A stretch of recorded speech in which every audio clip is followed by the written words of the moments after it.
If you're planning to visit Malta, make sure you watch this video because in it, I'll be sharing all sorts of tips and must-knows for first-time visitors. Hi, I'm Christina from happytowander.com, and honestly, Malta is one of my favorite underrated destinations in Europe. It is such a beautiful country, one of the smallest countries in the world, in fact, but in that small area, they pack so much culture, so much amazing food, so much history, and I highly recommend you visit if you've never been there before. So before you do that, be sure to watch this video. I'm gonna be sharing all my best tips and must-knows for first-time visitors. First off, when we talk about the country of Malta, what we're really talking about is this set of islands right here. The three largest islands are the only ones that are inhabited and are known as Malta, Gozo, and Comino. In terms of how long to plan your trip, Malta is a very small country, but the fact is it's absolutely packed with amazing sights and attractions, so I'd highly recommend going there for at least 4 days, especially if you plan to go to Gozo or Comino while you're there. Now, speaking of Gozo, a lot of people, myself included, tend to go to Gozo as a day trip, but I highly recommend if you want to make the most of it to actually stay a night there, maybe stay 2 nights there, because it's an absolutely magical island and there's tons to see there beyond the typical must-sees.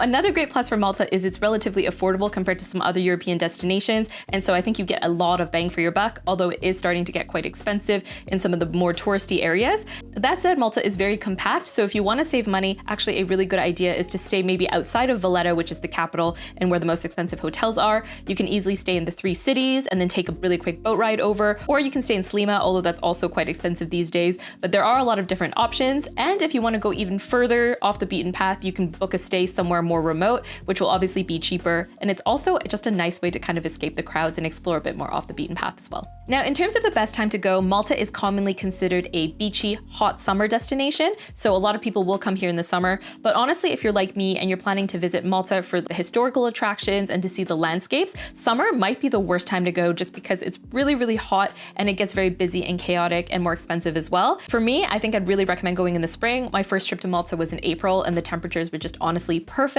and it wasn't super crowded. I've also been in August and I just remember it being so hot that I wasn't really able to enjoy myself. That said, if you do plan on going in the summer, some tips I have for maximizing your time is to get up really early. Just get up right after sunrise, and then that way you can explore town and go to attractions when it's not too hot and also when it's not too busy. Now, I love visiting Malta, but the major issue with it is that it's very tough to get around. And the reason for that is Malta is a very tiny country with a very big population and increasingly more tourists every year. And so it is actually one of the most densely populated countries in the entire world. And so with that comes a lot of chaos on the roads and also permanent traffic. For that reason, renting a car isn't ideal, but if you want to get more off the beaten path or you want to see a lot more attractions during your time in Malta, it is actually quite essential to have a car. I got really lucky because both of my trips to Malta have been with work. And so each time I've had a driver able to take us places. And so I think that's a really good option if your budget allows for it. Luckily, Malta is quite affordable and booking private tours and transfers can actually be really cheap. So for instance, you can actually book a tour from Malta to go to Gozo for the day and you get transport and lunches included, and all of that is only 80 euros, which I think is not bad at all. So if I were to plan my own trip to Malta today, which I wish I was, what I would probably do is not rent a car and instead pick a base and then book day tours out of that base so that I can get all the perks of having a vehicle and not need to rent my own. That said, if you're on a budget, the good news is buses are actually very affordable in Malta. So a typical fare for one-way trip is about €2, and if you book any of the discount passes, you can get it for way cheaper. So the best option for tourists is either getting a 12 single-day journeys card for €15, which saves you pretty much half price on each journey. Or if you plan on being in Malta longer and you think you're going to take the bus a lot, you can also get a 7-day Explore card, which offers unlimited journeys for €21. And there also seems to be another option that's the Explore Plus MEEP, which offers unlimited travel as well as 2 ferry trips. I couldn't find the price for this on their website, so it's unclear if it's still something that they offer, but be sure to ask. And you can get these cards at a bunch of different vendors all across Malta. You can find a full list here. Now, all that said, it's worth noting that buses in Malta can get really busy and are notoriously unreliable in terms of punctuality. So that's why I'd advise booking with a driver a tour if you can afford it. But just keep that in mind that, you know, if you're waiting for a bus, sometimes it'll come early, sometimes it'll come late, sometimes it'll be full in peak season and you'll have to wait for the next one. So it's not really the most reliable or convenient way to get around, but it is very cheap.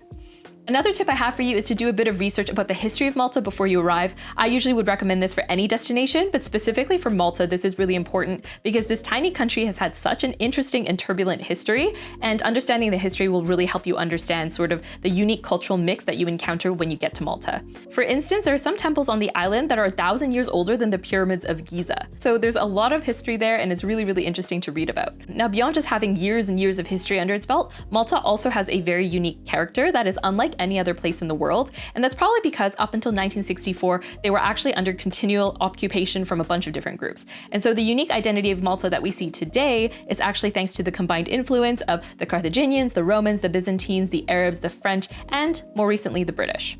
Now, another interesting byproduct of Malta's history is that it is remarkably British in a lot of ways. This shocks a lot of first-time visitors. It definitely shocked me. I knew that Malta was a part of the British Empire once upon a time, but I didn't realize just how much of the influence you'd see in the day-to-day. For instance, they drive on the left side of the road. You have to bring an adapter because they actually have the 3 prong plugs just like in the UK. They have red phone booths in certain parts of historic Valletta. All these different things that really reflect the British influence. The good thing is though, you don't need to bring any alternative currencies if you're coming from Europe, just because they do use the euro here. Now, some good news for English speakers. English happens to be one of the official languages of Malta, so you'll have no trouble getting by with English, especially in touristy areas. Pretty much everybody speaks it. Of course, it is still more polite to at least know the basics in Maltese like hello and thank you. So to say thank you, it's a simple grazie. If you're saying good morning, it's a simple bonjour. If you're saying good evening, it's bonsoir. And if you're saying good afternoon, it's waranof senare tayeb. Yeah. I know, it took me a very long time to get that. So maybe just say hello to people in the mornings and the evenings. As I mentioned before, Malta has been influenced by so many different cultures over the years, and based on their cuisine, they've literally just taken the most delicious parts of every culture that's come through there and put it in their food, because I love Maltese food. There are so many delicious specialties that you have to try. So a few of them include pastizzi. You can find these everywhere. They're super cheap. They're like little pockets of joy that are wrapped in a crispy phyllo dough, and it's usually filled with ricotta or peas. Another must try is aret, which is a date-filled pastry that sometimes they serve with like creamy Maltese ice cream. I don't know what they put in their ice cream, but it is so thick and so delicious. Another one is stufod talfinek, which is like a rabbit stew, and it's just like the most tender and delicious dish. Another one's bigila, which is a creamy bean dip that goes really well with just everything. It's so tasty. And there's also bracioli, which is translated to beef olive, but that's just like a really strange translation. It's more or less just like beef rolls that are stuffed with egg, bacon, breadcrumbs, stuff like that, and then braised in this like wine sauce. And lastly, apart from all those specialties, be sure to try the seafood, okay? As you can imagine, there's a lot of sea around Malta, so there's a lot of amazing seafood to be had, especially if you're going to one of those fishing villages like Marsaxlokk. Oh, the fish is like the freshest fish that you'll ever try. It's so good, so make sure to try some of that. Now, to get your attention back after talking about all that food, another thing to keep an eye out for is churches. So in Malta, they have so many churches, almost one for every day of the year. So needless to say, as you're walking around, you're definitely going to encounter a church or two. So if you're passing by and the door is open, be sure to peek in and take a look, because Maltese churches are insane. They are so beautiful, so detailed. The most famous one is definitely the St. John's Co-Cathedral in Valletta, but there's a lot of really nice hidden gems scattered around as well, so be sure to poke your head in and take a look. That said, make sure your shoulders and knees are always covered. I would really recommend bringing like a scarf or something to drape over your shoulders, and to wear longer pants if you plan on going in, just out of respect. Now, before we wrap up, I do want to do a quick Instagram versus reality session, because I think Malta is just one of those places that's so beautiful and it's so photogenic, but a lot of people tend to post photos from the same places that don't necessarily give an accurate picture of what it's actually like to visit. So first off, if you've seen photos of this amazing spot in Malta, unfortunately, it no longer looks like this. If you haven't heard, this natural arch was once known as the Azure Window. It was a very famous arch, but sadly, it collapsed into the sea in 2017, and so it's no longer there. I'm really sad because this collapse actually happened about a month before I visited Malta for the first time, so it's really sad that I never got to see it, but alas, there's a lot of other great places to see as well, so just keep that in mind that this arch no longer exists. Another spot you'll see lots of photos of is Popeye Village, this very colorful village that people often pose with in the background. And what you need to know about this place is it's very pretty, but it's actually quite far up north. And so it's not really that close to Valletta and not close to a lot of the main tourist attractions. So you will be kind of going out of your way to go see it. Another thing is it's not just a cute fishing village. It's actually a film set from the 80s that was converted into a Popeye themed amusement park. And to this day, I don't know very many people who have actually gone inside the amusement park, but I have, because I love stuff like that. And I honestly have to say, I really loved it because I love quirky and strange little attractions.